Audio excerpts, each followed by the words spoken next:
we need to pivot. We need a course correction where we recognize that humanity has reached a point where war is no longer the answer.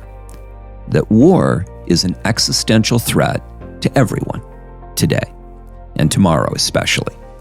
And that instead of approaching life in this competitive winner-take-all mindset, that instead we ought to be bringing all countries together, right?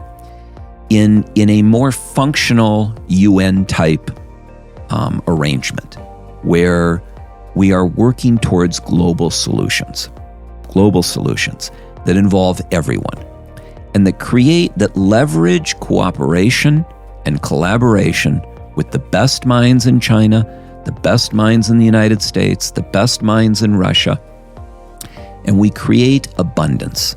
We use this technology to create a second enlightenment that can create abundance for everyone in the world. All right, man. So it's been just a few short months and I got you back in the studio. Yeah. So are we on? We're rolling, man. Oh, okay. We are How do you know? rolling. How do you know? He just gave me the thumbs Oh, up, you did? man. Okay. Yeah. Okay. You were in the zone. The idea here, GC, my man GC, by the way, one of my favorite humans here that are sitting across from me. I think one of the most important voices for all things related to growth and development and life progress and politics and just journey forward. You are one of them. And as I was just sharing with you recently, a few seconds ago, that there's a big open pull in my heart right now where I think we have to bring more awareness to empowering the understanding of what's happening in the political climate. And now we can talk about all kinds of good things, but I think there's a lot of stuff on the table right now that, at least as I see it, I want to support the realization for other people that can have this awakening, that we can start to have the conversation around what's taking place today. And while this platform here with Always on the Grow is growing, I want to be someone that represents what it means to stand for what's right, stand for the values and principles that make this place great. I'm talking about America. You know, you just said it a few minutes ago. You love freedom. I'm obsessed with freedom. And I don't feel that we're going in the best direction. And so if there's anything I can do to keep putting you in the spotlight, and I have to work my ass off behind the scenes to get you as often as I can in front of the right people, however I can, I'm going to commit to it, man. That's amazing. That's what we're doing here. Yeah, well, thank you. That's very kind, and I appreciate you. Of course, man. It's always mutual.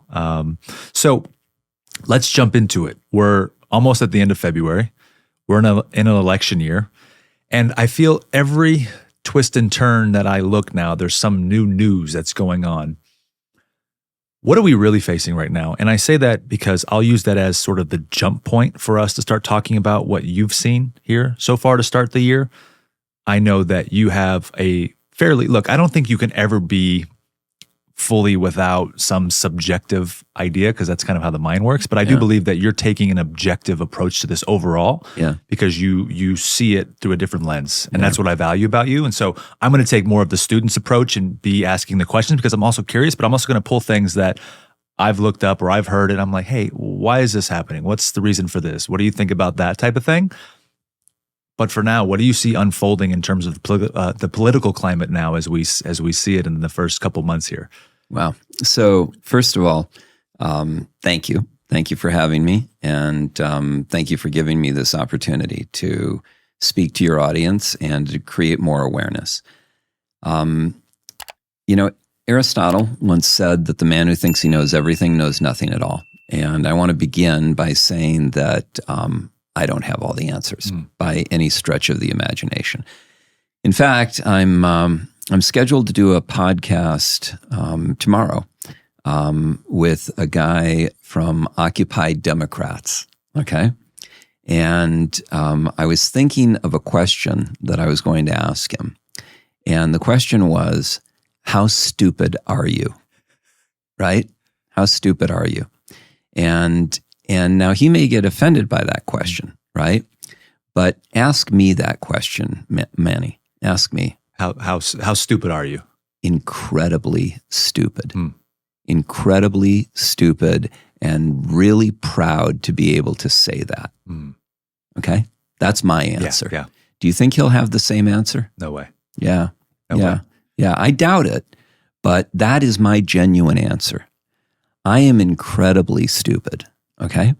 And the reason I say that is because there is so much that I do not know. Okay. And I believe that the first stage of wisdom is knowing that, is recognizing how little you know. I mean, think about the universe. Think about the 13 billion years. Think about everything that's out there. You know, we are an infinitesimal grain of sand, you know? So to think that, you know, I have some insight or I have some knowledge that is truth is just a supreme kind of example of ego, you know? Our brains are filled with a lot of misinformation, right? A lot of biases, a lot of things that we have been exposed to throughout our lives, right? Alvin Toffler, futurist Alvin Toffler, said, "The illiterate of the 21st century will not be those who cannot read and write. It will be those who cannot learn, unlearn, and relearn." Now, importantly, unlearn, right? So think about this for a minute, because you're asking me these questions about what's going on in the world, and I'm going to give you my answers. But I want to preface it all with this recognition that I don't have all the answers. I don't know that I have all the answers. I have what I believe to be true, and I'll share that with you. But, you know, don't take it as gospel. Don't assume that I know everything, because I don't. I don't assume that. But our brains receive roughly 11 million bits of information per second, every second of the day. And our conscious mind can only process 15 to 50 bits of information per second, which means that 99% of the information that is coming into our brain is coming in outside of our conscious awareness. So think about this for a minute. You have these 5 senses, and they collect information from the universe around you, from your environment, right? Your sense of touch, your sense of taste, your sense of smell, right? These 5 senses collect all this information. And it goes into your brain outside of your conscious awareness. The vast majority of it is flowing into your brain through essentially a trap door in the back, your unconscious mind, right? If it's coming in through your unconscious, outside of your conscious awareness, it means that you have not had an opportunity to interrogate that information. You don't know if it's true or false, but it's in your brain, and your brain will act on it, whether or not it's true or false, right? And a perfect example of this is, let's say, a Hamas terrorist, right? They've, throughout their lives, received vast quantities of information that are arguably false, right? And yet they believe them to be true. Their brain believes them to be true. So when they go in on a parachute and glide into a concert and kill young, innocent teenagers, go into homes, put babies in ovens, and cut their heads off and do atrocious things, how can they be doing that? How can they all be doing that if they all know that what they're doing is wrong, right? They can't be doing it if what they think they're doing is wrong. What they think they're doing is right, they think they're doing the right thing, right? So their minds are filled with false information, right? And you know, Toffler was right. You have to unlearn. You have to unlearn some of these things. You have to get that garbage out of your head, right? And if you think you know everything, or you think you're smart, and if I ask you, how stupid are you? And you say, I'm not stupid at all, right? Then you are stupid. You know, you really are, right? Because you don't even recognize, you don't even have the capacity or the intelligence to recognize your own limitations. So I recognize my limitations. And the first thing I would do is I would encourage everyone to recognize theirs, Okay? So with that caveat, right, and with that understanding. It's a great setup, by the way. Yeah. So good. Yeah. So with that caveat and that understanding, you asked me what's going on. What do I see, right? It's the beginning of 2024. We're coming into an election. We've got AI on the move. We've got a lot of misinformation. We're in a proxy war with Russia. Russia has reached out to their client, Iran. They've asked Iran to reach out to their client, Hamas and Hezbollah and the Houthi rebels, who they finance and support, and to, invade Israel and create this October 7th terrorist attack, which has led to a massive retaliation, which had to be anticipated. You don't do what Hamas did to Israel and not expect a massive retaliation, right? You know that that's going to come. So you have to assume that they wanted that. They wanted that. They wanted Israel to overreact. They wanted them to go in and just brutalize Gaza and the people in Gaza and kill over 100,000 people, many of which are children and women, right? They wanted that. They wanted that because they wanted the world to turn against Israel. That's what they wanted, okay? And Russia wanted a U.S. ally, an important U.S. ally, to be under siege, right? Again, fighting a proxy battle themselves with us and with Israel. Can I ask you a question? Yeah. Because proxy, what does that mean? Proxy means you're not going in and doing it yourself. You have somebody else doing it for you. Okay. So the United States is not attacking Russia. Ukraine is attacking Russia. I see. Ukraine is the proxy of the United States. Okay. Right? Okay. We're using Ukraine. Got it. We're using Ukraine to attack Russia. It's really us and the West that are attacking Russia. We're the ones that are sending Patriot missile systems. We're the ones that are sending F-16s. We're the ones that are sending cluster bombs. We're the ones that are sending $100 billion worth of weapons, right? And we're the ones that are using economic sanctions to devastate Russia's economy, right? So the idea that you're going, and advocates of this paint this as, Russia is, Vladimir Putin is somehow this devilish character, right? And he's bent on world domination, right? Which is a fantasy, okay? It's not that Putin is a good man, right? It's not that he hasn't murdered people or done, atrocious things, right? It's not that he hasn't invaded sovereign countries and done bad things. He has. But so did Joseph Stalin, right?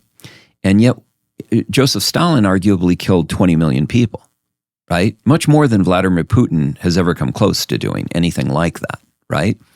And yet Roosevelt and Churchill sat down with Stalin in Yalta and negotiated a peace, right? So if American leaders and British leaders and European leaders can sit down with someone like Stalin, then why can't we sit down with someone like Putin or someone like Kim Jong-un or Chairman Xi of China, right? Not equating them all, but, saying whatever you may think of any of them, why can't we work something out with them short of killing hundreds of thousands of innocent people, right? And my answer is we can, right? And it's a failure of leadership to not do that. So we have a massive failure in leadership. And so the question that occurs to me is, why do we have this failure in leadership, right? So I don't buy into the arguments that Putin can't be dealt with through negotiation. I just don't accept that, right?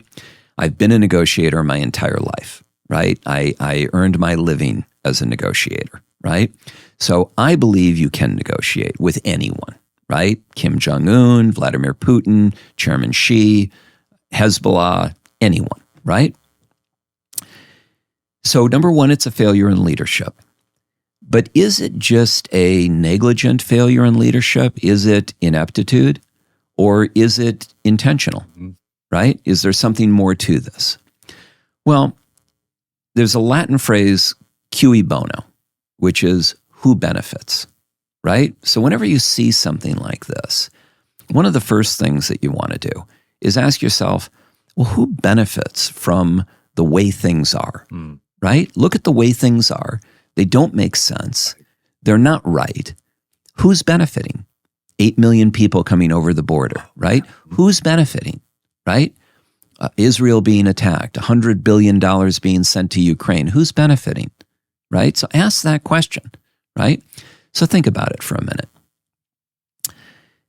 Russia, as an economic power, right, through oil or grain, if they were left to thrive and expand, first of all, the idea that they are, intent on taking over Europe, right, is pretty ridiculous on its face, because prior to the invasion, Russia's economy was no bigger than Italy's. Okay? So the idea that Russia is going to take over the world is like someone arguing that Italy is going to reconstitute the Roman Empire. It's just fantasy. Right. It's just ridiculous, right? Okay, number one. Now, why do the Europeans and the U.S. not want Russia to thrive, right? Well, part of the reason is money and competition, right? Right now, you have dominant players in Europe, right? You have the French, you have the Germans, you have the British, who historically have dominated Europe, right? Those economies, who sells them grain, who sells them oil, who sells them industrial services? It's these countries, right?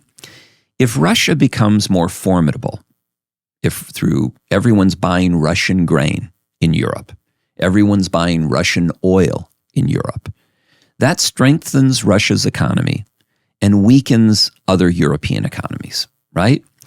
They decline in their power and Russia elevates in its power. They don't want that. They don't want that. They see Russia as an economic threat more than a military threat.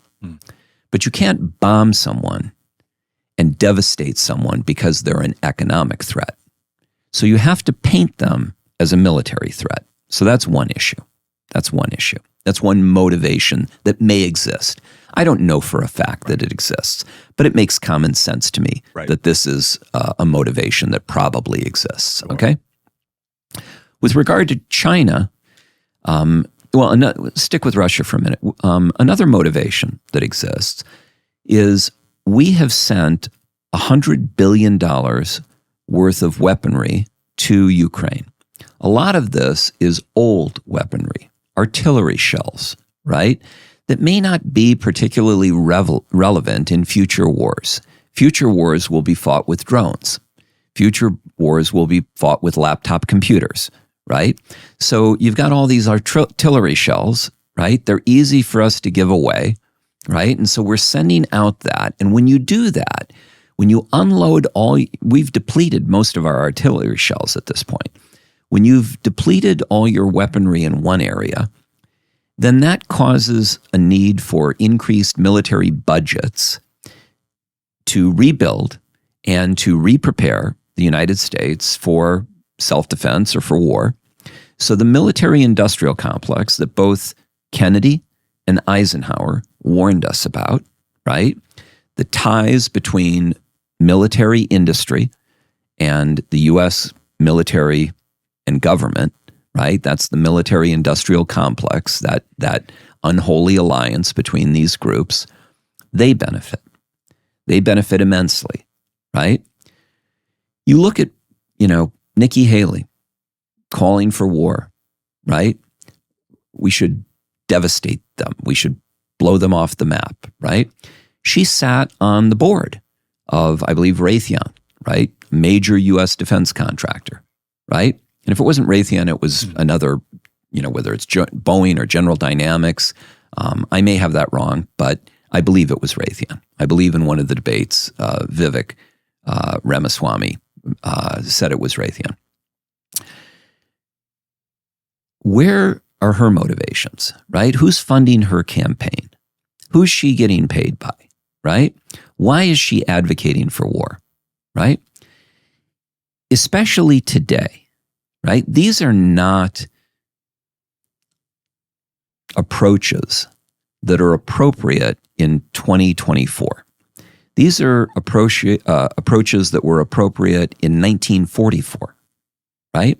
Today, we are in a post-nuclear age and a pre-singularity age, right?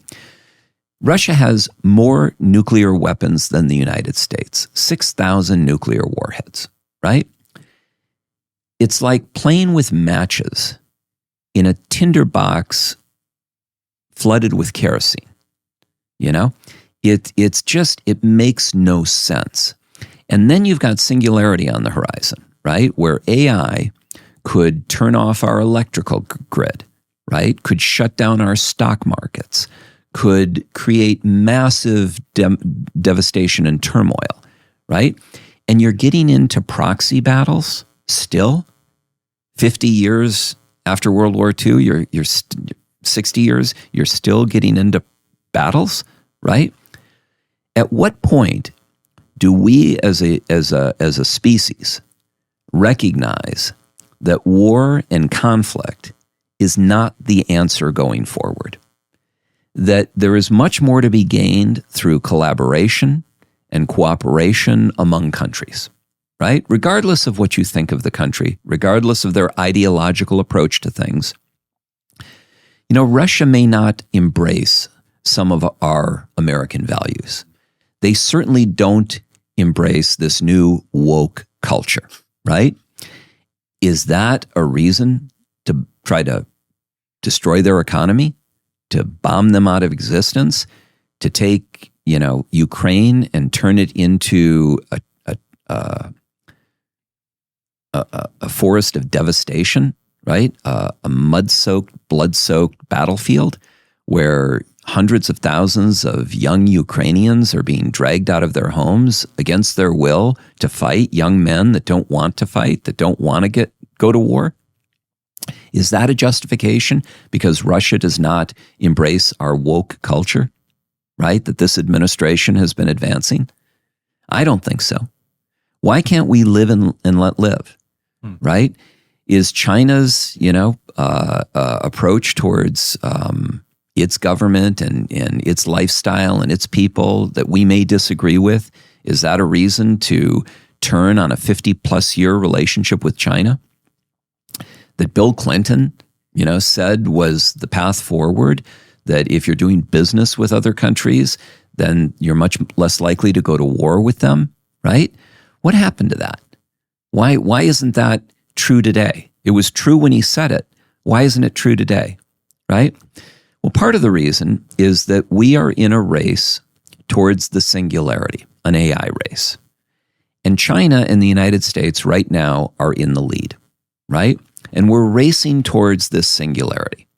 Who's going to be the dominant force in artificial intelligence, right? Who's going to be the first to create true general AI, right? So theoretical physicist Stephen Hawking in 2014 said that the singularity, that moment in time when machine intelligence would eclipse human intelligence, would be the greatest event in human history, greater than fire, greater than the wheel, greater than anything humanity has ever imagined, right? In 2017, Vladimir Putin said he who controls artificial intelligence will control the world because they will be able to dominate all other countries, all other governments, all other militaries. That same year, in 2017, Chairman Xi of China said that we intend to be the leader in AI by 2030. Around the same time, Ray Kurzweil, the head of AI for Google, said that he believes that we will reach the singularity by 2029, right? You've got Yuval Noah Harari at the World Economic Forum in 2018 saying that data is the new oil and that all you need is massive computing power and massive data, and that organisms are algorithms, and that with massive computing power and massive data, primarily biometric data, made possible through the biometric sensors that now exist, that translate chemical reactions in the body into electronic signals that computers can read, that with this massive computing power and this massive biometric data, you can recreate the human being from scratch, right? You can manufacture people, wow, right? He said that the main industry of the 21st century will be the manufacturing of bodies and brains. And this was 5 years ago that he was saying this. So you think about the immense power of AI, and you think about this race towards the singularity and global dominance that will come to the winner of that race.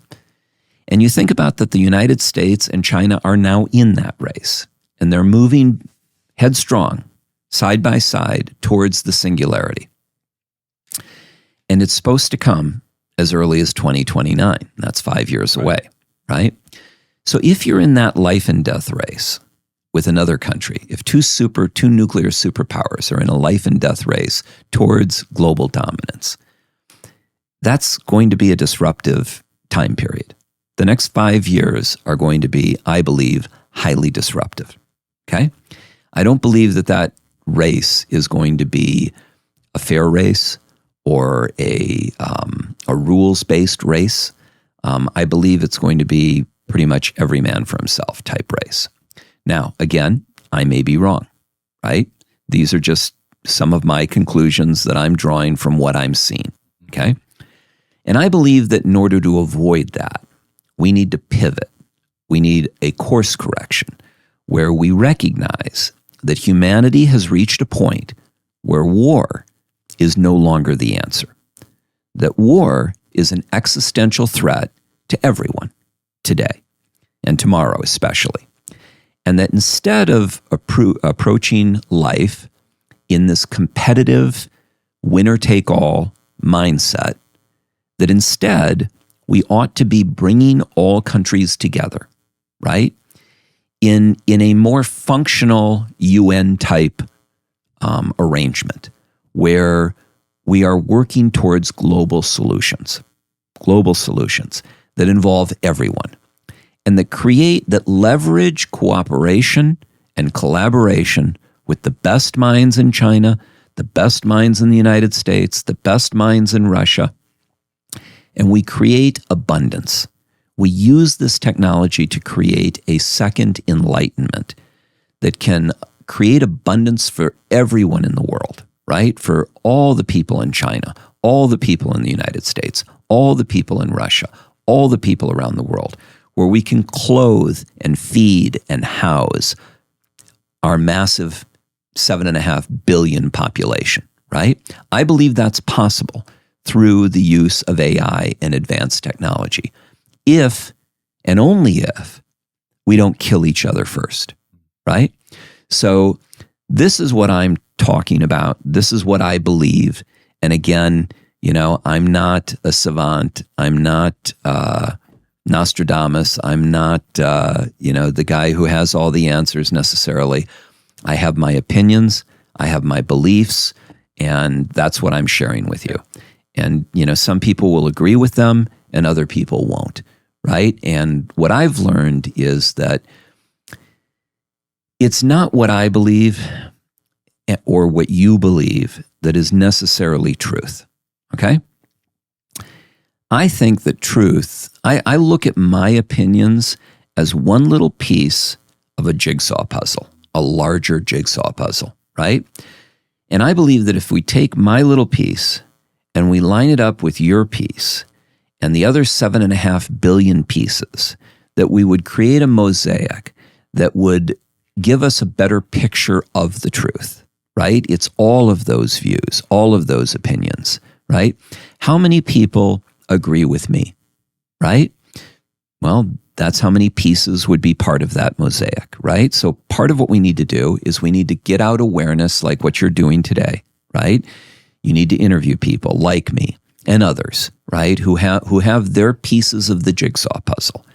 And then eventually you will collect enough of those pieces of the jigsaw puzzle that people in your audience will be able to look at what everyone has been saying and they'll be able to decide what they believe. And together, that hive mentality of the 7.5 billion of us will arrive at the right conclusions, at the truth, right? It's not about arguments between one guy and another guy, right? One guy thinks this way, another guy thinks this way, and one of them is right and one of them is wrong. That's not the path to truth, right? They both may be wrong, right? They both may be partially right, right? So the idea is, let's find the truth in a joint search for the truth by bringing in the perspectives of as many people as possible, analyzing those perspectives, listening to those perspectives, evaluating those perspectives, and then allowing our collective consciousness and our collective minds to arrive at good, honest, truthful, and just conclusions, right? Yeah. And that's how I believe we find reality. Yeah. I heard something, I think it was 2 days ago, and it struck me like a ton of bricks. And I think what you said to launch into that, all of what you just said, is a tie back to this. But it said, somebody was speaking it, they said it, I was listening, and they said, people will jump over a simple truth to find a complicated lie. Yeah. And he goes, that's how we've been programmed. Yeah. That's how we've been taught. Something so obvious sitting right in front of you, and it's too good to be true. It's too simple. There's no way. Yeah. So we go and we try to find the difficulty in it and the hardship, because there's no way that's too easy. There's no way it's that possible. And I was like, wow, what a profound observation, where I thought to myself, how many of us do that in our own lives every day? It's like, well, here's the gold bag. Just get the gold bag. No, I'd rather, that's not possible. It can't be a gold bag. Let me go over here and try to make it more difficult. Yeah. I think something along those lines is kind of what you were just saying with people unlearning some things. Yeah, so there's some great examples of that. You can go to a third world country, go to the Amazon rainforest, right, and watch children playing on the riverbank, and watch how fun and how happy they are with nothing, right, with sticks and stones and mud and leaves and nothing, right? And they're happy as can be, right? And then watch a kid that's going through Toys R Us, who already has a room full of toys and a house full of toys, right? Being very ungrateful and catty and selective and demanding about what they need to amuse them, right? Who's happier? The kid with nothing? He certainly appears happier, right? So, that's really what you were talking about. You jump over the mud and the sticks and the stones, and you search for, the Shetland pony and the race car, and you're still not happy, right? And you could have been happy. I mean, you see this with kids at young children at a Christmas party where they're opening up the boxes, and some of the kids are having more fun with the boxes than they are with what's inside, right? They're turning the boxes into little houses or climbing through them, right? It doesn't take a lot to make us happy. It takes a mindset, right? You have to want to be happy. You have to choose to be happy, right? You have to see your life as offering bountiful pleasure and experience, and just walking with your child, right? Or going up to Mount Charleston and sitting in the sun, and going on a hike, can be some of your greatest memories. You didn't have to go to Paris, to have a good time, right? You could do it in the backyard, right? So that's to your point of jumping over things, right? So I believe that that's true. The other thing is that we all have motivations, right? Why we look at the solution towards world peace, and we're not going down that road. And you have to ask why. Is it that we just don't see it? Is it that we think that it's too simple and needs to be more complicated? Or is it that the approach that we've taken serves some other interest, right? So, for example, if we're talking about Republicans or Democrats, right? If you are part of that system, if you're a Democrat operative or you're a Republican operative, right? You're working for Republican candidates. You're working for Democratic candidates. You're trying to become a Republican or a Democratic candidate. You're serving in office as a Republican or Democratic representative, and you're trying to move up the chain or up the ladder, right? You are heavily influenced by bias, right? You don't want to see the other side as good because that undermines your primary objective. Your primary objective is to move through the system, through the party that you've chosen. And that doesn't allow for you to see the other side as having goodness. Instead, you have to look at them as horrible people, right?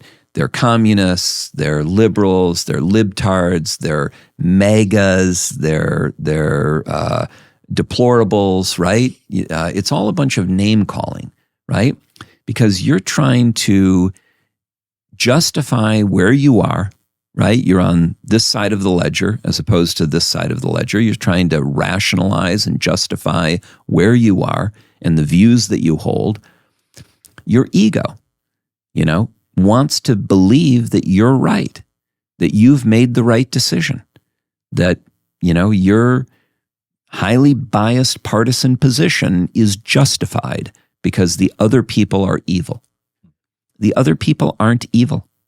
It doesn't matter what side they're on. They're not evil. They're just like you. They're normal people. They're good, decent people by and large.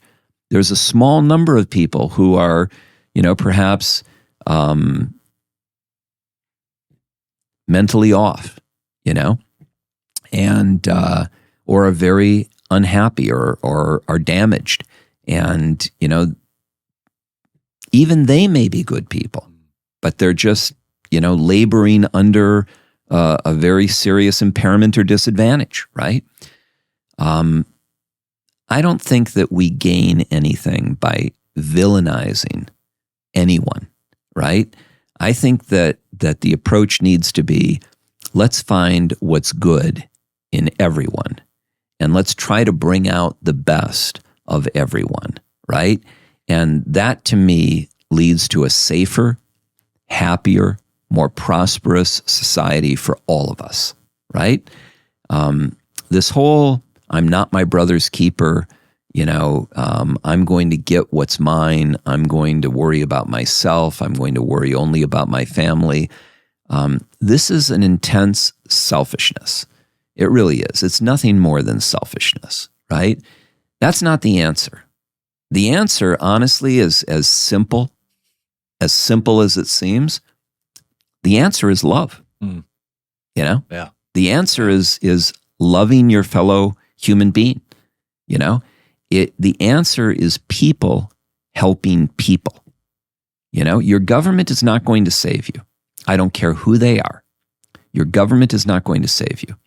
And your government eventually is going to take away your freedoms. And the reason that they're taking away your freedoms is because they're doing such an inept job. They're doing such an inept job that they know that at some point you are going to rebel against them. And they don't want you to have the ability to throw them out of office. They don't want you to have the ability to rebel against them. So they're going to come after your freedoms. They're going to take away your money through inflation. They're not going to even have to tax you. Inflation has gone from 1% to 8%. That erodes your savings. Okay? It takes away your money. It is one of the most damaging things that you can do to a democracy. Inflation is one of the most disastrous things that can happen to a democracy because it depletes the savings and the lifetime earnings of all of its citizens. So inflation is a tax. And when you print money, you don't even have to tax people. If they came to you and they tried to tax you and they kept raising your taxes and raising your taxes and raising your taxes, you would object right? Eventually you would revolt. Eventually you would say no. But if inflation is eating away your money and making you poor, you think inflation is some mysterious thing that the government isn't doing. But the government is doing it. Just as if they were taxing you, they are doing it. They're doing it by printing more money. The more money they print, the more it devalues your money that's in the bank and in your savings account and makes it worthless. They don't have to tax you. They just have to print money and give it away. And it becomes valueless. It's like in Wehrmacht, Germany, you needed a wheelbarrow full of money, Deutschmarks, to be able to buy a loaf of bread. The money became worthless because they printed so much of it. This is what we're seeing now, right? And part of it, I believe, is control. It's like ancient Rome. In ancient Rome, the public was not well fed. They were not well cared for. They were overtaxed. And so what did they do? They distracted them with the games, the Colosseums, right? The gladiators. They distracted them, right? They distracted them from taking their minds off the guy who was collecting taxes, the fact that they couldn't feed their children, the fact that they were living in mud huts, right? They were distracted by these bacchanalial festivals where every once in a while they'd go into the Colosseum and they'd watch people fight to the death, and it was a spectacle, and it was shocking, and it was entertaining, I suppose, back then. And they would all get drunk, and they would forget about their problems, and then, wash, rinse, and repeat. They would go back to work and do what they're doing, and then they'd come back for another gladiatorial contest, right? It took their minds off what was going on. It also showed them, the death spectacle showed them that this government could throw anyone in that pit and cause them to fight to their death, cause them to die. They could take anyone out of the stands and throw them into that pit, right? So it kept them in line. It kept them in line. Keeping them weak and keeping them distracted kept them in line, right? And today, I believe that there is actually a concerted effort to keep us weak and to keep us distracted. Now, others may disagree. Others may think I'm totally wrong, but that's what I see.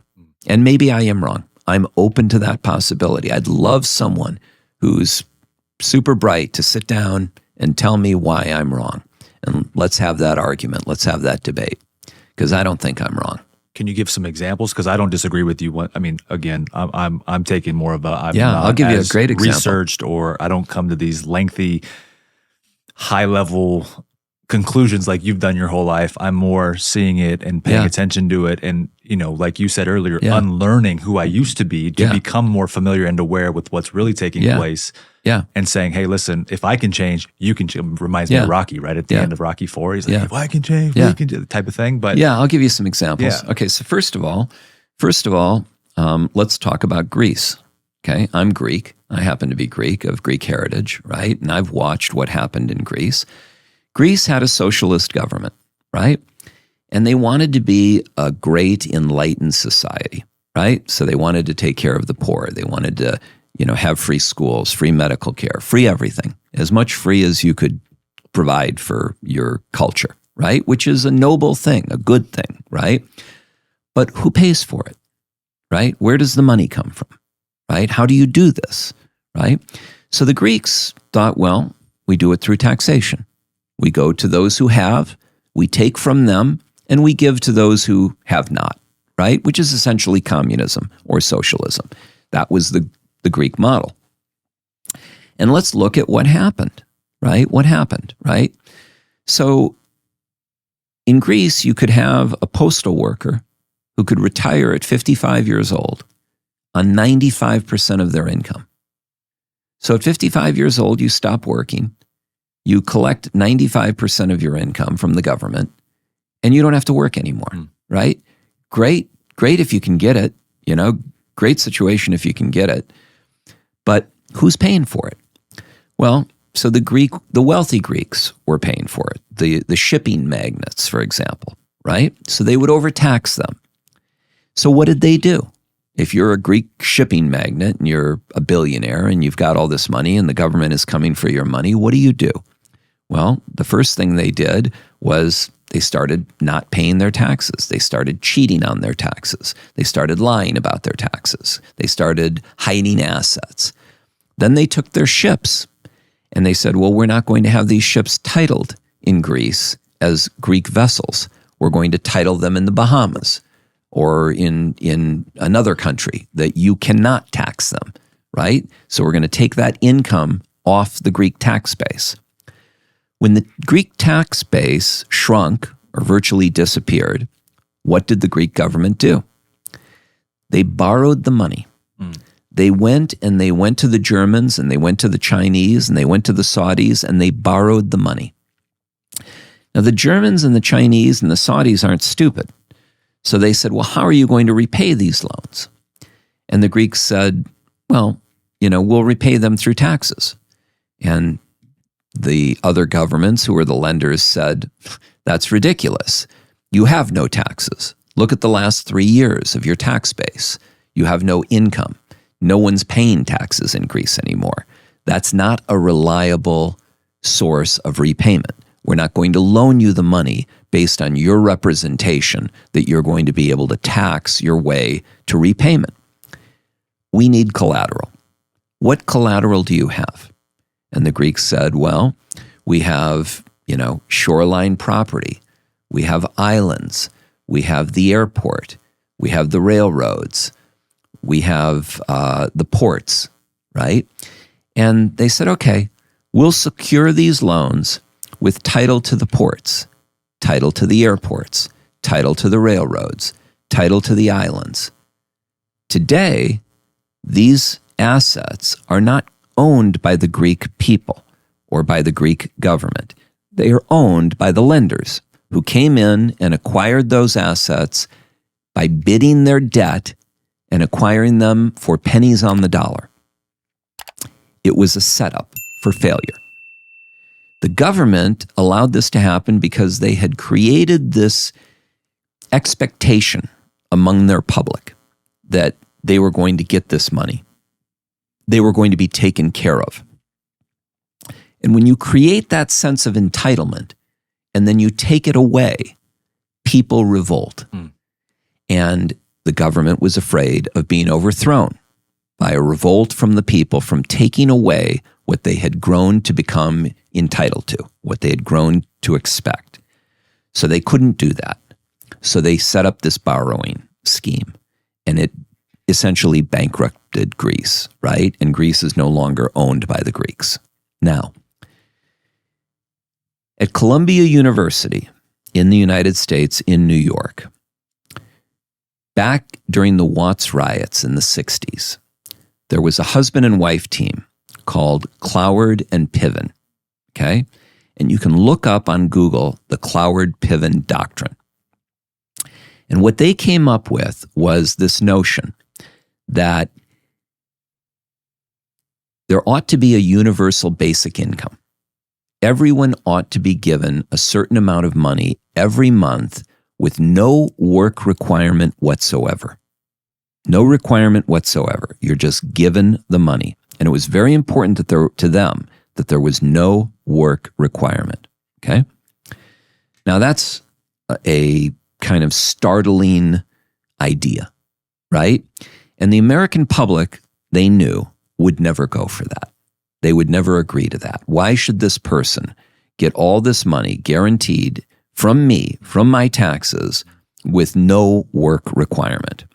So Cloward-Piven said, well, the only way that this is going to happen, the Americans will object, the American public will object, and they will say we have a welfare system. We already have a welfare system. People are getting food stamps, people are getting daycare, they're getting whatever they're getting. It's enough. If you want, we can make some minor changes to that, but that's all we're doing. We're not doing this radical new system. So Cloward-Piven said, well, how can we get them to do this radical new system? They said, well, the first thing you'd have to do is you'd have to bring down and collapse the current welfare system. If there was no welfare system, if it wasn't working anymore, if it had failed, then and only then would we be able to sell this new program. So how can we collapse the existing welfare system?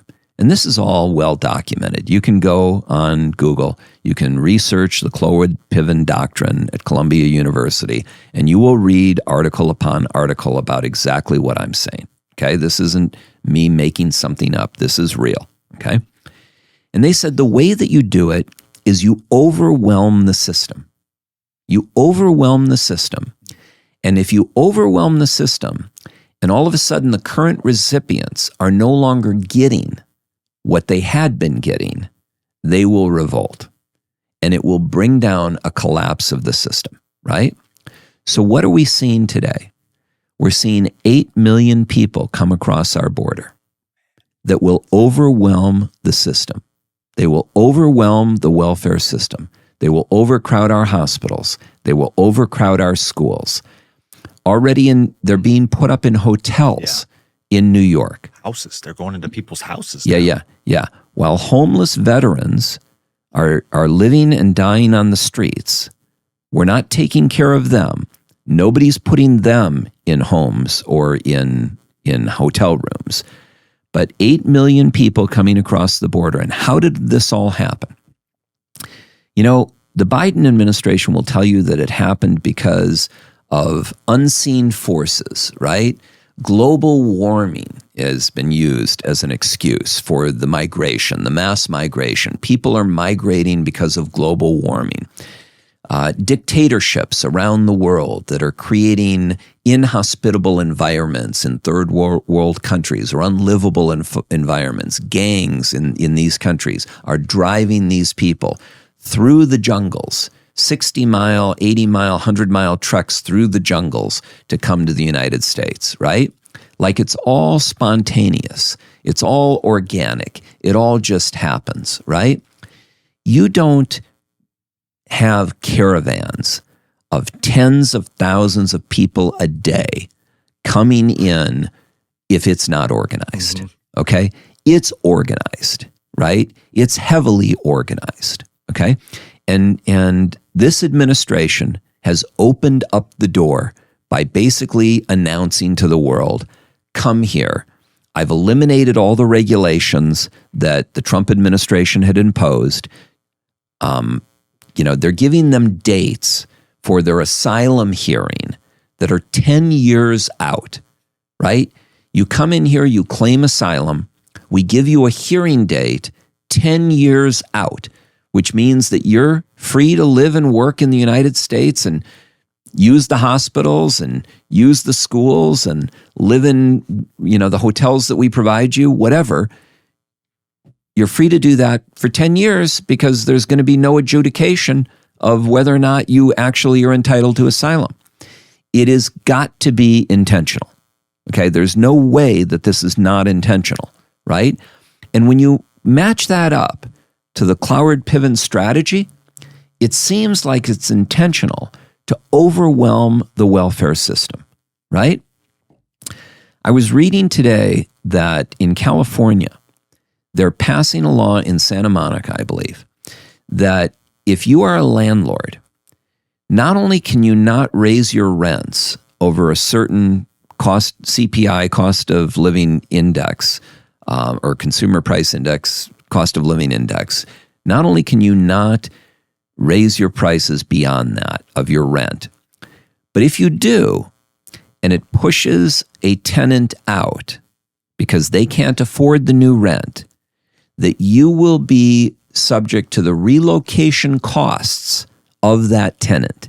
For a studio, $20,000 you'll have to pay for the relocation of that tenant. If you have a one-bedroom, $25,000 you'll have to pay for the relocation of that tenant, okay? Now think about this for a minute. If I'm a landlord of apartments in California and I have to do that, there's no way that this becomes a profitable business for me. And if it's not a profitable business for me, why would I own an apartment complex? Why would I build an apartment complex, right? So you've got that going on, which means you're going to have less apartments being built. and less investment in that area of the market.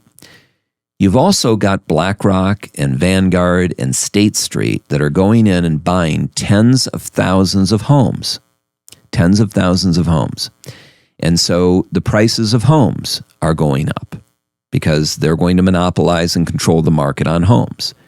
So what does that lead to? To me, it tells me that leads to more homelessness. That leads to more people that are unable to fight back, unable to stand up for their rights or for their freedoms, right? And if you put all these pieces together, it doesn't seem like it's all happening, haphazardly. It seems like there's a concerted effort. Another thing I read was that in 1917, when the Communist Party wanted to spread communism throughout the world, they wanted it to take hold in the United States. This was right after the Communist Revolution, the Bolshevik Revolution in 1917, right? When they tried to bring it to the United States, it didn't work. And so the intellectuals, the communist intellectuals at the time, there was a group called the Frankfurt Group, and they were Marxist intellectuals. And they sat around philosophizing as to why communism wasn't taking hold in the United States. And they thought, this is very odd because there are more poor people than there are wealthy people. And what we have speaks to the rights of poor people. They all ought to want this. Why do they not want it in the United States? Why did they want it in Russia, but they don't want it in the United States? And they determined that the answer, there was a hurdle. There was something that was stopping communism from taking hold in the United States. And do you know what that hurdle was, Manny? It was the American dream. The American dream was the hurdle. Because when they went to the poor people and they said, we can give you a place to stay, we can give you food, we can give you communism, we can give you higher wages, we can give you better working conditions, we can give you all these things, right? You should vote for communism. The poor people respond, and then they would point to the rich guy, and they would say, look at that rich guy. He's an evil bastard, right? He's making all this money off of your labor, right? Labor is what matters, not capital, right? Look at him. He's terrorizing you. And the poor guy would look at them and he would say, you know something? I want what he has, right? I can be him in this country. I can be him. If I work hard enough, if I make myself smart enough, if I have enough ambition and drive and talent, I can be him. You don't have that in Russia, right? You don't have that in Russia. I don't want what you have. I want what he has. That's the American dream. But if you eliminate the American dream, if people no longer believe that they can be like him, if kids are graduating from college and 50% of them can't find jobs that require a college degree and are saddled with massive debt and are not able to buy a home anymore, right? If that American dream that buying a single family home was the key to wealth, it's how your parents and everyone's parents, thrived and became part of an American middle class. It was the greatest economic wealth builder of anyone's life, their home, right? Well, if you don't have a home, you're not getting that level of appreciation. You could put 10% down on a home and it would appreciate, and you would get the value of the appreciation on the whole 100%, even though you only had 10% invested. That's multiplying your money in a way that you can't do pretty much any other way, right? When you take that away from all Americans, and the average kid coming out of school today can't afford a home. If they can't afford a home, they're not going to get married because they don't feel they can take care of their family, If they don't feel they can have a job where they're going to prosper, they're not going to have a family, right? Most people are going to say, I'm not going to do it. Or they're going to wait until they're much older, right? They're not going to do it at 25 like I did it, right? They're going to wait until they're 35 or 40, if they do it at all. And you're going to have to be courageous to do it, you know? So this is taking away the American dream. And when you add this all up, you know, it doesn't look good. It doesn't look good, you know? Now, the counter argument to all of this could be that, you know, for years and years and years, Republicans have had a very different approach, which is it's all about the American dream. It's all about capitalism. Nobody's paying attention to the poor. Nobody's worrying about the tinderboxes of discontent that are forming in ghettos and blighted neighborhoods around the country. No one is worried about, you know, educating our children in these schools, only in the higher end schools, in the nicer neighborhoods, but not in the bad areas. We're creating these bad areas around toxic waste dumps. We're doing horrible things, right, to the poor in this country, right? We're not looking out for them. We're not being our brother's keeper at all, right? And one could argue legitimately that this has been the path of the Republican side of the equation, right? And that's not right either, right? That's not right either. Right. That's not the answer, right? But the pendulum has shifted very far to the left. And now we're moving very much in the opposite direction, right? And so the question is, you know, Ruth Bader Ginsburg, who was a brilliant jurist. I argued before her. When I argued before the United States Supreme Court, she was the first person to ask me a question during my argument. Beautiful, diminutive, brilliant, classic jurist and woman, right? She said that the symbol of America is the bald eagle, but that it shouldn't be the bald eagle. It should be the pendulum that swings back and forth between a Republican government and a Democratic government. And that pendulum moving back and forth is what has maintained the equilibrium in this country, allowing both sides to have time at the wheel, allowing both sides to govern, right? We live in a country of 335 million people, right? You have people who are on the right of center, and you have people who are on the left of center. As long as that pendulum keeps moving back and forth between those two groups, and each side has a chance to drive, right, the country. For 4 years or 8 years, you have a Republican president. For 4 years or 8 years, you have a Democratic president. And it goes back and forth and maintains the equilibrium. You can avoid civil war. But if that pendulum gets stuck on one side or the other, right?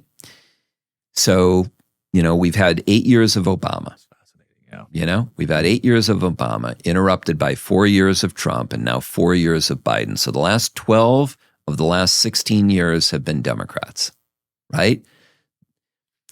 We are becoming a more ethnically diverse country. We have a concentration of wealth that we have never seen in more than 100 years, where 3 Americans control more wealth than the bottom 200 million Americans, okay? Which is obscene. It's obscene, it's unsustainable, it's fundamentally wrong for that to exist, right? You cannot lead this country with that kind of a situation or what we're seeing today. With 335 million people that are equally divided, you have to lead this country from the center. You have to take the best ideas from the right and the best ideas from the left, and you need to lead from the center. Liberals and Democrats have some great ideas, and they're right about many things. And Republicans have some great ideas and are right about many things, and they both have some horrible ideas. And the far fringe on the right is as horrible as the far fringe on the left. They're barking dogs that don't have the answers, that aren't thoughtful, and shouldn't be listened to. The rational center is where we need to be.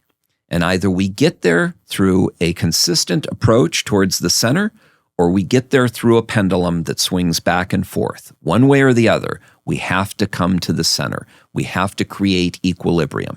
If we don't do that, we fail. This country will fail. And so that's what I believe, and that's what I'm telling people. I have so many questions, but obviously in the respect of time, is there hope? Is there hope? There's always hope. Do you believe there's hope? There has to be hope. I know you're an eternal optimist. You've told me before. Yeah. Is there hope? And I guess a second question to that is it a question of who is going to step into leadership that helps get us to that point? And even if I was to take that a little further, obviously the last 12 years have been, as you said, dominated more by the left. Is that why the left is so afraid of a guy like Donald Trump coming into office today? And I'm just loading you up with question after question there, and hopefully you can get to them pretty quickly, but maybe not. I have a million questions, and I don't even know where to start. Let's start with those. Let's start with those. Yeah, start with those. So first of all, is there hope? Absolutely yes. Okay. Should you be afraid of what's coming? No. Okay. Leaders don't run from problems. They run at them. Okay. What we need in this country is more leaders, right? We need more courageous individuals who are optimistic, who have a sense of hopefulness and aspiration. All right. You have to believe. You have to believe in yourself. You have to believe in others, and you have to believe in your future. Okay? You have to believe. I sign all of my books with the word believe because you have to believe. Okay? You have to have faith in yourself first and foremost. Mm-hmm. In other people and the goodness of other people, you have to believe. And in a hopeful, prosperous, dynamic, beautiful, second enlightenment future, you should also believe, because that's what you will manifest and that's what you will create if you believe that. If you believe in dystopian despair and you've lost all hope, you have no sense of hopefulness, you have no sense of aspiration, you don't believe in yourself, you don't believe in other people, and you don't believe in your future, then you and the rest of us are most certainly fucked, okay? Mm-hmm. So you cannot approach life that way. You cannot approach life that way. You have to believe. I have an unshakable belief in myself. Unshakable, okay? And I have a belief in other people and the goodness of humanity generally. I know that not all other people are good, but the vast majority are good. Right. And I believe in them, and I believe in their potential. And I believe in the ability to raise them up and empower them to march into that storm and to find the sunlight and to break through the clouds. I'm ready to fucking go right now. Yeah. I'm all fired up, man. Yeah, exactly. Exactly. Yeah. I believe in it, and I'm trying to lead people. I'm trying to do that. I'm writing books. I'm speaking. I've created a whole new program I want to talk to you about. But I believe in that, and I want to empower people. I believe it's my civic duty, all right? I'm 65 years old. I'm not going to be here that much longer, right? I want to download as much as I know into other human beings, especially into young people like you. I want to create inspired leadership that marches into that tsunami and learns to surf it and learns to dance with machines and learns to create a second enlightenment. We had an enlightenment in this world, right? We moved out of the dark ages into an enlightenment period. We can do it again. With the aid of artificial intelligence, we can totally do it again. We can feed the planet. We can clothe the planet. We can house the planet. We have the tools. We have all the tools. And we're getting more tools every day. We just have to use those tools constructively, not to fight one another, not to dominate one another, not to try to control one another, but to try to help one another. People helping people and believing in others and in themselves is the answer. Very clearly, that is the answer. So that needs to be the mindset. Yep. And we all need to get behind that mindset. And we all need to get into that kind of approach. So that's the first thing. Go. That's the first thing. Why are they so afraid of Donald Trump? Because Donald Trump is a disruptor. Okay? And the status quo does not want to be disruptive. The people in power want to maintain their power. Our government has evolved into a very corrupt organism. Special interests now control our government and our elected representatives. And that is an untenable situation going forward. It's not the way it should be. Donald Trump sees it, he's calling it out, and he's disrupting it. And they are doing everything they can to defeat him because of that. Now, he's not the best voice, right? He's bombastic. He's egotistical. He's narcissistic. He's got all sorts of issues, right? You know, I can see why many people really detest him, right? If he doesn't like you, he's vicious, right? He's vicious. And, you know, it's some people think live by the sword, die by the sword. If you're going to cut down all these people and, you know, little Marco and low energy Jeb and, you know, Rosie O'Donnell, what he said about her, and John McCain, what he said about him, you know, some people, they're not going to put up with that. They hate that, right? And I understand that. I hate it too. But he also has very good qualities. He has certain good qualities, right? Inflation was only 1%. He's a much better businessman. I believe he loves this country. I believe he believes in freedom. I believe he understands that you have to have, if you want to have a great society, if you want to have all these social programs, if you want to feed the poor, if you want to cure homelessness, you need an economic engine. You need a tax base. You need a revenue stream to fund all of that. You don't do it by printing money. You do it by creating new wealth, creating new jobs, creating new industries, expanding the economy, not expanding the flow of currency, right?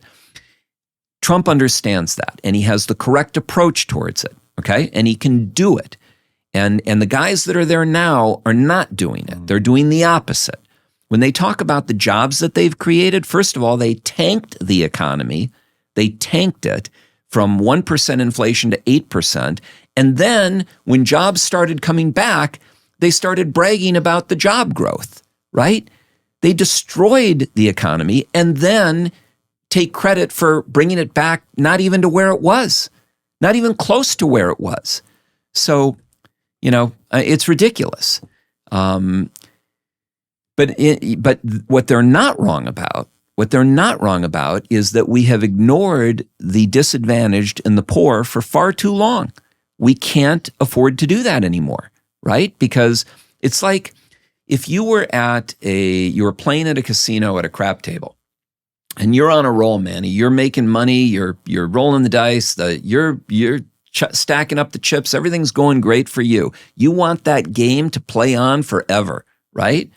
But in walk a hungry, angry mob who have nothing, and they look at that table and they look at your chip stack, and they come in and they're just inflamed with anger, and they flip over that table, and the game's over, right? We're nearing that point. We've been nearing that point, right? And so you cannot fail to address the needs of the less fortunate, right? We need to create a strong capitalist system, a strong economic engine, and then we need to deploy those resources and those taxes efficiently.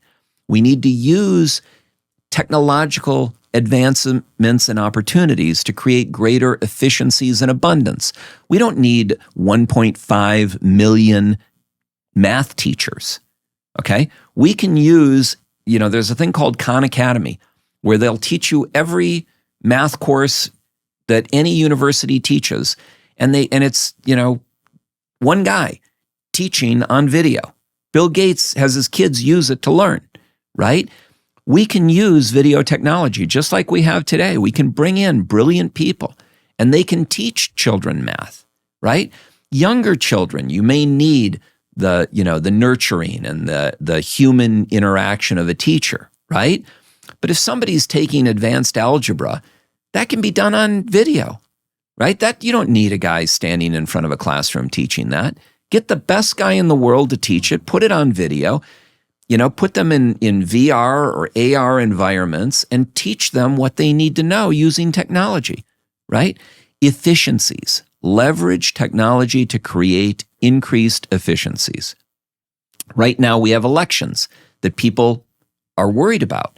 They don't believe in the security of our elections, right? We have blockchain technology. We could have all our elections on blockchain technology, right? They would be encrypted. They would be perfectly safe. They would be, there wouldn't be an opportunity for fraud. You would know everyone. You'd be able to track it. You'd be able to see it. We'd all be able to see it.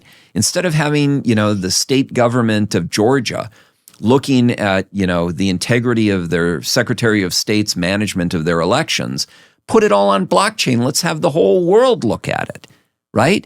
Let's have everybody be able to see that it was done properly in every state, in every county, in every city. Why aren't we doing that? Why aren't we leveraging technology? Right? So this is what we need to do. There's simple solutions to this stuff. It's not rocket science, right? It's leveraging the technology and using it to our advantage to create increased efficiencies and increased abundance. That's the answer. That's the answer. Okay. All right. Is Trump president next year? Very interesting question. I was watching a video today that was comparing and contrasting the Trump rallies in Pennsylvania to the Biden rallies in Pennsylvania. And you see this massive stadium of all these people coming out for Donald Trump. And you see this little town hall with, a few hundred people for Joe Biden. And, when you look at that, you think the answer has to be yes, that he wins the election and he becomes president again. But I remember seeing those videos in 2020, the same videos. Yep. Joe Biden was, the talk was he's hiding in the basement, and Donald Trump was having massive rallies all over the country, and yet he lost. How did that happen, right? So now we're seeing the same thing. It's like deja vu, right? Joe Biden has the lowest favorability ratings of any president in modern history at this point prior to an election. No one with his ratings would win the 2024 election historically, But, who knows? Yeah. I mean, you look at the prosecutions that have been launched, the weaponization of the CIA and the FBI to the FISA courts during the Mueller investigation. You look at the prosecutions of the Manhattan DA and the prosecutor in Georgia and around the country. You look at the verdict for the alleged rape, of an ungodly amount of money that, all of this, many of these decisions will be reversed on appeal. I don't believe that a lot of these decisions are grounded in law or fact. I believe many of them will be overturned. But will it be too late? And how much money will he spend to try to appeal? In order to appeal, a $300 million judgment, you have to post a bond, right? Maybe what just happened the other day, right? Maybe a $30 million bond, So he's got to come up with that money, right? You keep doing this, right? His legal fees, he's employing hundreds of lawyers, right? And, we've also seen, I hate to say it, but we've seen assassinations in this country, right? If Donald Trump is elected president, a lot of people could be facing prison, right? He will probably go after a number of these people, right? You've got John Brennan, the former head of the CIA, James Clapper, national security advisor. These guys have been relentlessly after him, right? Is he not going to return the favor?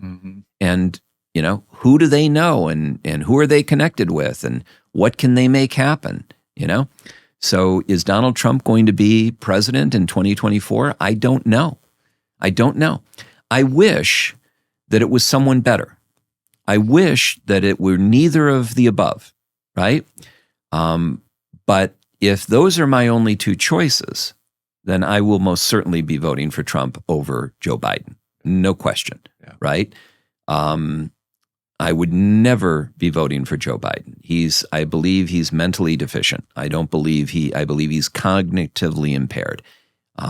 You see it on television all the time. And they're very guarded about how often they put him in front of the camera, how long they let him speak. The man can't find his way around a stage. He should not be president of the United States. And the same is true of Mitch McConnell, the Republican minority leader in the Senate. He's impaired. We all get old. There's no shame in this. My mother suffered from dementia. I may end up having dementia. Okay? There's no shame in it. It is a physiological change that occurs through age. But that does not mean that they should be serving in high office. And I don't believe those people should be serving in high office. Donald Trump has his problems, but he's not cognitively impaired. You may disagree with him on a number of issues, but he's lucid. He's not as smart and prepared as I would like, but he may choose Vivek Ramaswamy as his vice president, and he is prepared, and he is very knowledgeable, and he is super bright. He would wipe the floor with Kamala Harris, right? He's way above her in intellect. He's way above Trump in intellect, and I like Vivek, and I like JFK Jr. or RFK Jr. RFK Jr. I like both of them. I think that they're smart. I think that they love our country. I think that they believe in freedom. That's the most important part. I think that be the most important. I think that they believe in the Constitution. Yeah. That's what drives me up the wall when I watch all of this going on. It's like, do they care? And then the people that get in the way, that fight in between, that don't understand that defend one side so heavily that they refuse to, like you said earlier, see what's going on over here in the center. Yeah. That's what upsets me. And then the deceit and the manipulation that mainstream media and that the narrative all try to get you to follow, and they influence you successfully, by the way. Then through your subconscious. Right. Then you think that, like you just said, Donald Trump's a terrible guy, he's a bad guy, so now he's not fit. But he's the right guy to run the country the way that hopefully it would He's the better of two choices. Correct. He's the better of two choices. And I think what you said there with he likes America, he cares about freedom, which is what this country is built on, and we value that. Yeah. And I feel that that's what I hope that somebody that's listening can understand in terms of it's a values and principles thing, and the lies, the manipulation, all of the false information that you're interpreting, it's got to be objectively looked through in order to make a smart decision, right? Our egos hate being torn down, even to be rebuilt. Right. Okay. We don't want to be wrong. Yeah, exactly. We don't want to be wrong. Yeah. And if you go to somebody who has supported Joe Biden and supported Hillary Clinton. Or the left. It's just Democrats in general, right? Yeah. Most of them, George, don't even know why. Yeah. Yeah. Or I'm sorry to interrupt. Or you go to the guys on the right who think that Trump is the next coming, right? They're wrong too, right? He's not perfect. He's not perfect. There are many flaws. What is a giveaway of a weak mind is when you cannot recognize why your choice has failings. Okay? You voted for this guy doesn't mean he's perfect. Okay? It just means he's better than the other guy. Right. Okay? You ought to be able to see the flaws in both the guy that you chose and the guy that you didn't choose, right? You ought to be able to see the flaws clearly in both of them. And if you can't see the flaws in both of them, then you don't have an open mind and you don't have clear vision and you don't know the truth. Right. Totally. Okay? Clearly. Yeah. So, these are things that I think people need to understand is that it's not black and white. It's gray. It's like that painting behind you is, a mixture of black and white and gray. And it's nuanced, What really gets me, think about this for a minute. If you walked into a restaurant, okay, say I have a restaurant, you come into my restaurant, okay, and the waiter comes up to you and says, we have only 2 choices this evening. And he holds up a red plate and he holds up a blue plate. And on each plate is a mound of shit, okay? And he presents you with those 2 plates. And you have a guest that you've brought to dinner. And he's showing you and your guest these 2 plates. And he's saying, which would you like, right? Tell me, Manny, are you going to get into a debate with your guest over which shit is better? Or are you going to tell the waiter to get the fuck out of here, throw up the plates, and never come back to the restaurant, right? That's what we have in this country today. We are being shown 2 plates of shit and shit. It happened in 2016. It happened again in 2020. And it's happening again in 2024, right? Shit and shit. That's the fundamental thing we should be talking about, not whose shit is better, right? Arguing over whose shit is better is bullshit, It's just, it's insanity. Right. It's insanity, And I just don't understand it. I don't understand how we have allowed ourselves to be focused on trying to champion the cause of the shit that we've chosen to eat. You're never going to convince me that either one of them are great. You're never going to convince me of that. I can understand how one might be better than the other, but you're never going to convince me that either one of them are great. We'll have to jump back and do this again. I don't want to let the opportunity go where we're going to do a hard pivot where you get to talk to us about, and I do mean that with regard to how important this is for me in terms of where I'm at in my life and being able to have thoughtful conversations around this subject where I've looked back at myself and I realized that at one point I would go to a ballot box and I would just do it because I had no reasoning, I had no insight, I had nothing. And I was one of those guys that was just buying the story immaturely and without direction. And I just show up and I realize I think that's where, listen, if you're listening and you reject this thought, then sure enough, that's fine. But I do feel that a lot about what you talked about earlier was the weakening of the mind and the society is where it's at now. And a lot of people are doing still those things that even I recognize in myself. I was doing, God, at least 6, 7 years ago, 8 years ago, and changing that and reversing it in a way where now you come up and you're like, wait a second, that doesn't add up. Wait a second, that's a jigsaw puzzle you talked about. Wait a second, let's question this. Let's seek the truth. Let's seek the center. So this part of my life's journey is going to be very committed to bring in some of that transformation to the conversation, right? So I'm grateful that you are willing to come here and do this again. And I just, as I said at the beginning, always believe that you have a phenomenal, and I think that people will also listening to this also see that because you were very open about, by the way, I loved how balanced your ideas were there in terms of like, hey, I don't necessarily like the guy. I'm okay on both sides. You're giving a very raw opinion on why it's not this or that, and you're not defending this side more than that side. You're saying, hey, this is probably the best option, which is amazing. So all that being said, Youvolution, you're doing an incredible event that has to do with, want to explain it to us before we jump out of here? Yeah. So, well, in 2012, I had a heart attack and it kind of sent me on a whole new direction. And the whole new direction began as trying to prepare my daughter, who was 15 at the time, for her future. This began as a letter. It evolved into a book. That was my first book. It was called Seize Your Destiny, A Roadmap to Success. Then I realized that the world that I had lived in was not the world that my daughter was going to live in. She was going to live in the next 30 to 50 years. What was that going to be looking like? And so I began doing research into the future. And what I saw amazed me. And so that became my second book, to educate her and my nephews and nieces and other people about what I saw and what I think they needed to know to get ready to be able to survive and thrive in a rapidly and radically changing world. Because the thing that everyone needs to know that's watching this is that we are living in the most extraordinary period in human history.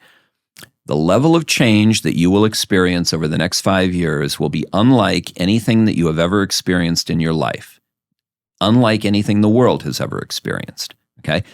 That's what's coming, like a freight train. Massive, massive change. And massive change cannot help but create massive disruption. So there's going to be a lot of disruption.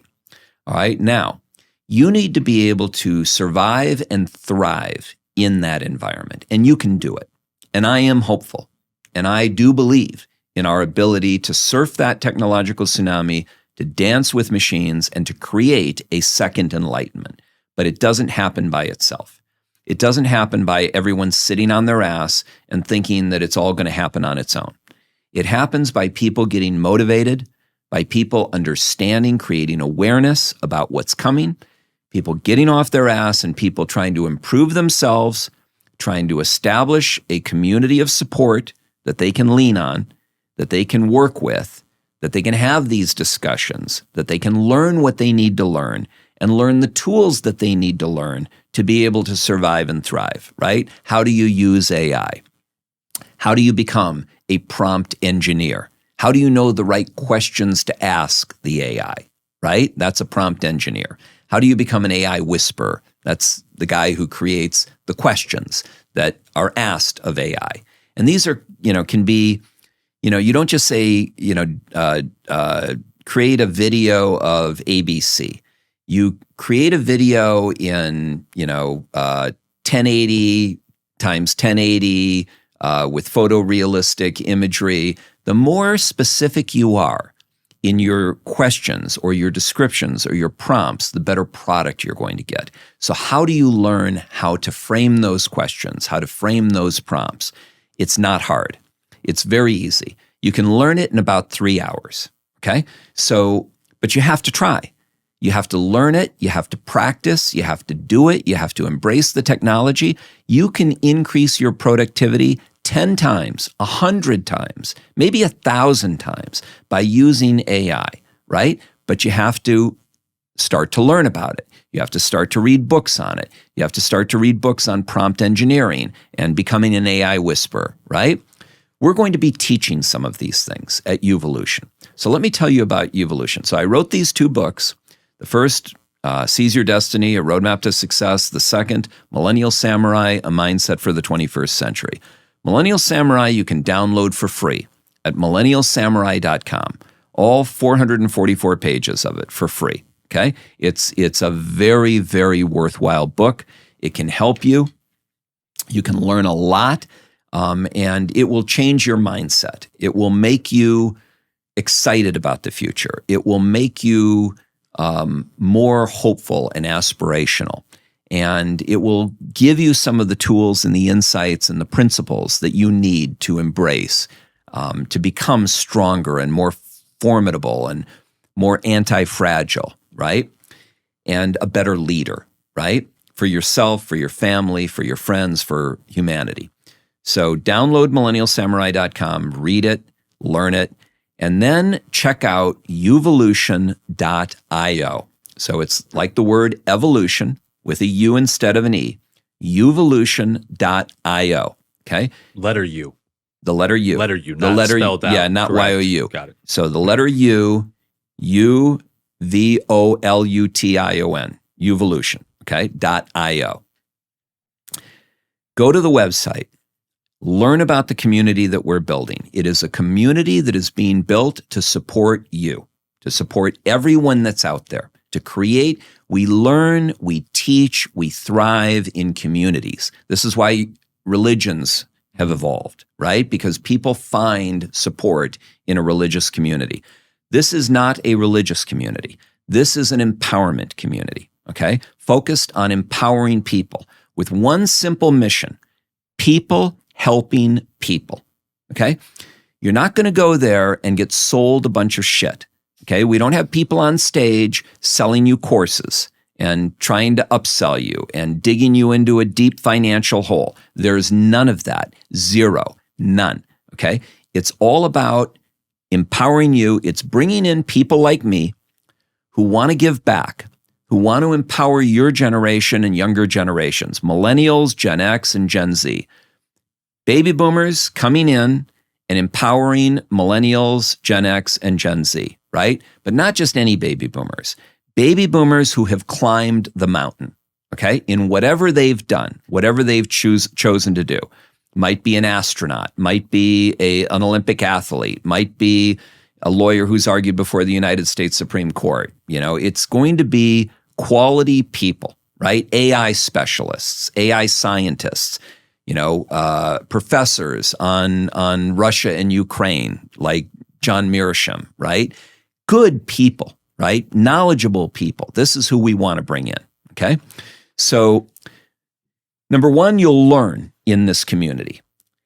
Number two, you'll network in this community and you'll make connections.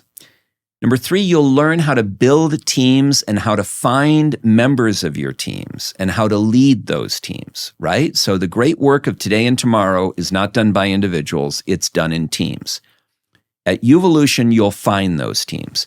You'll find the person that you need to help you form your company. You'll find the accountant that you need to help you manage the books and payroll in your company. You'll find the graphic designer that you need. You'll find your CEO. You'll find people who can help you do what you need to get done. We're not all good at everything, right? We have strengths and we have weaknesses. And the way that you handle that is you leverage your strengths and you mitigate your weaknesses by finding people who have strengths that are in your weakness areas, right? And you form teams. This is what you're able to do at a Uvolution event or as part of the Uvolution community. Ultimately, we will set up Facebook-like groups where you can have discussions on all of these types of issues in those groups, okay? We'll have mentor and mentee pairing opportunities where if you want a mentor, you can sign up as a mentee. You can put your bio on there, put your photo, put your background. What are your interests? What do you want to do? What are you looking for? Mentors will do the same thing. And almost like a Tinder app, they'll be able to connect with one another, right? And decide, do I want to take this young person to lunch? Do I want to mentor them, right? And it doesn't have to be a full-time commitment. It could just be a lunch, right? Somebody who's done great things that you might never in your life get a chance to meet, you could find on the Uvolution website, message them and say, I've read your books, I've followed what you've done, I've seen your podcasts, I would just love to meet you, or I'd love to interview you, I'd love to have you on my show. If you're an aspiring, podcaster like you and you want to have guests, you'll find them in the Uvolution community and ultimately on the Uvolution website. So it'll be a tremendous resource, okay? This is what Uvolution is all about. We held our first event on January 6th and 7th at the Red Rock Hotel. And I brought in some amazing people. I mean, David Broom was one of our speakers. He did the tsunami relief, co-produced tsunami relief with George Clooney. He produced A Day in the Life of El Chapo with Sean Penn. He produced Jennifer Lopez's documentary. He produced The Biggest Loser television show, which was NBC's #1 show for over a decade and did over $1 billion in merchandising. One of his best friends is Ted Sarandos of Netflix, right? Have an idea for a film? Want to get it on Netflix? Meet Dave Broom. He was at our event, right? It's people like this, right? So we're bringing these types of people. We had, another entrepreneur who took his company from 20 million, had a good company doing $20 million a year to $2 billion. Okay. How do you do that? Right. Connor Fields, an Olympic gold medal athlete, will be at some of our Uvolution events as his schedule allows, as all of these people's schedules allow, right? He won the gold medal in Barcelona in BMX, right? So we're talking to these types of people and we're bringing in these types of people who can share what they've learned and who can give back, right? Who can empower future generations, make them more formidable, make them more anti-fragile, right? If you're going to climb Mount Everest, do you climb it alone or do you put together a team? Do you do it with nobody who's been up the mountain before, or do you hire a Sherpa who's taken 25 groups and done 25 ascents up Mount Everest and knows the path to take, knows the equipment that you should take, knows the equipment that you need to leave behind, knows who needs to be part of your team and can tell you, knows what, where to step and where not to step, right? You go with the Sherpa, right? We're bringing in those Sherpas. That's what Evolution is all about. And we are empowering future generations. That's what Evolution is all about. Now, we have our next event in Las Vegas on April 25, 26, and 27. April 25, 26, 27. You can go to evolution.io and you can find out the details. We will make it affordable for most people to be able to go, okay? We will also have some high-end opportunities for those who want to go out to Michelin star restaurants and have exquisite dinners with some of these luminaries, right? And get some one-on-one time. Those will be more expensive opportunities, not available for everybody, not within everybody's budget. But some people are going to want that. Some of the opinion leaders and the guys who have climbed the mountain may want to go to a beautiful dinner with one of our speakers. Well, that's going to be costly, but they can pay it. They don't mind. So they want those experiences. We will have those. There are other people who are poor. They can't afford anything, right? They can't even afford to go to the event yet, right? We'll have an online opportunity. We'll have an online opportunity that even if you have no money, we'll have something that's available for free. We'll have something that's available for $9 a month. We'll have something that's available for Zooms and interactive sessions that might be $19 a piece or $49 a piece, right? So they'll be within the range of virtually everyone, right? It will be a menu of choices of things you can do. We'll find you where you are and we'll meet you where you are. If you're poor and you don't have any money, it doesn't mean this is not available to you. We'll make it affordable for you. And we will not try to sell you anything, okay? We're not going to have you sign up for courses. We're not going to offer you loans. We're not going to give you credit cards. We're not going to upsell you. We're not going to do what is currently done in a predatory empowerment market. You know all about it. You've seen it, right? We're not going to do that. We are a disruptor. We are going to disrupt the personal empowerment market. We are going to do something extraordinarily different. On April 25, 26, and 27, the first day is called Think. And it's going to be opening people's minds, causing them to learn, unlearn, and relearn, right? Opening their minds, showing them a diversity of perspectives, a diversity of viewpoints, giving them both sides of the story, not what you see in the media, not a CNN presentation that's mostly on the left or a Fox presentation that's mostly on the right, but trying to triangulate truth, trying to bring in different voices to bring us to what is real, okay? That's Think. That's day one. Day two is Act. What can you do? How can you move your life forward? How can we together move the planet forward? How can we move humanity forward? What ideas are out there? Who's talking about these great ideas? One of our speakers is Dan Mapes. Dan Mapes is an AI scientist. He was at Berkeley in the 70s doing the big blue computer that played Kasparov in chess. Now he's got a company called Versus. He wrote a book called The Spatial Web. He just got back from the World Economic Forum in Davos, where he's one of the members of the Rebuild Ukraine Committee.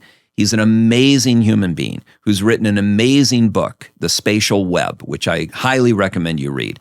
We'll be giving away copies of The Spatial Web at our Evolution events. We'll be giving away free copies of Millennial Samurai at our Evolution events. We are here to empower you.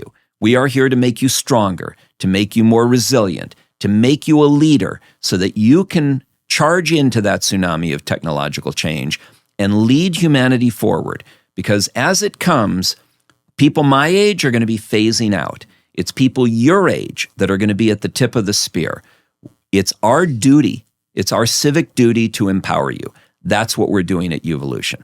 And I strongly encourage you to get involved whoever your audience is, get involved at whatever level you can get involved in. If you can only go to one day, then go to one day. If you can only do it online, then do it online. If you can go to all 3 days, go all 3 days. You're going to have, it is going to be a truly value-added experience. Everyone will walk away from this event thinking that it was very worthwhile, worth more than what they spent, regardless of what they spent. Day 3 is thrive. Day 3 is we're going to show you how to thrive. We're going to show you how to be that child on the banks of the Amazon and get joy from the simplest pleasures. We're going to take you back to when you were a child, to when you were 6 years old. We're going to have you being creative. It's a day of creativity. It's celebrating your creativity. People look at me and they think that my strength is my analytical ability. My greatest strength is my creativity. It's by far my greatest strength. And you know how you get creative? You practice doing creative things. You make things. You paint. You do sculptural assemblage. I make jewelry. I paint. I do sculptural assemblage. I travel. I try different things. I meet different people. I write books. I'm creative. I'm constantly creating. On day 3, you will do nothing but create, and you will be surrounded by creative professionals, and you will learn about their approach towards creativity, and you will learn about your own creativity, and you will explore your own creativity. You will work in teams to create. You will build teams to create, and you will lead teams to create, right? You'll learn about collaboration. You'll learn about cooperation. You'll learn about communication, right? You'll learn about compassion, right? You'll learn about all the ancient core values. This is what we're going to do on those 3 days in Las Vegas, on the Las Vegas Strip, right across from the Fontainebleau Hotel. It'll be in an event space called Perspective with a group called Disruptive, and it's going to be an amazing event. You don't want to miss it. And I'm telling you, we're going to change lives. Moments change lives. I've had this happen to me throughout my life. I've had moments in my life that have sent my life in a whole new direction, right? Just a moment, right? Driving on the car, hearing the Kennedy assassination come over the radio, and my mom pulling the car to the side of the road and starting to cry caused me to go on to become Nevada's Attorney General, right? A moment. It was just a moment, right? So, Les Brown talks about this. He says he was in a classroom with Mr. Washington, and he got called on, and he said, "I don't know the answer. I'm stupid." And Mr. Washington said, "What do you mean you're stupid?" And he said, "Well, ask anybody. They all say I'm stupid." Mr. Washington called him up to the front of the room and said, "Don't ever let anyone else define how you think about yourself." That moment changed Les Brown's life. Moments change lives. They really do.